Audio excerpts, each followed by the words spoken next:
What a waiver will do, though, is also important to realize. So we're not in a pessimistic mood. It will, I think it would allow for a lot. The first is that it creates an incredible window of opportunity.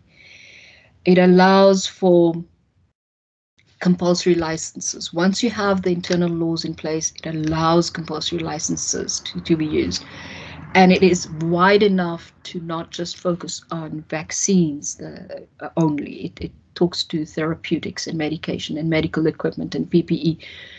Because, of course, as we learn about this virus more and more, we realize vaccines are not going to be that savior that's going to get rid of this COVID-19. We do need people might still be hospitalized, will need therapeutics, will need equipment to help them. So, it is a wide enough thing that would cover all of these.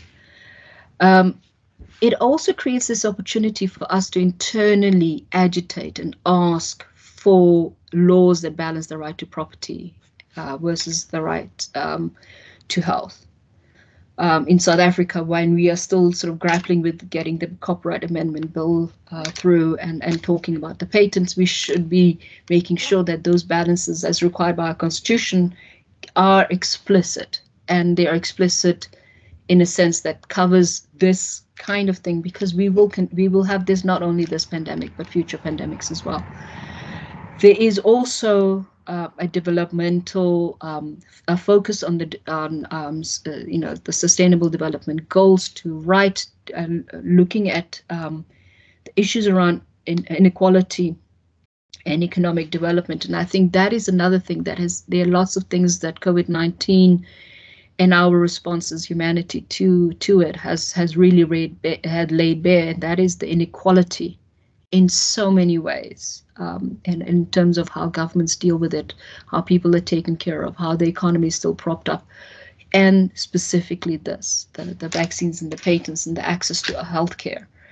And it really focuses our attention on those. And the one thing that I think is quite important is states can feel capable of doing all of this thing without that fear of dispute resolution. Arbitration, international arbitration specifically, or litigation at the WTO, for low and middle income countries is a very fearful thing.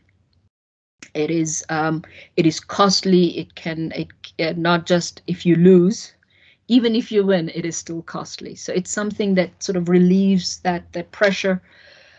And I think the fifth thing, which is a very soft thing, but it is important, it would lessen the political pressure. It would make the threat of being put onto the Section 301 seem unethical. And then, you would have, certain countries sort of holding back on that political pressure, which would be quite interesting to see how many compulsory license mechanisms are then set up in internal laws because of that.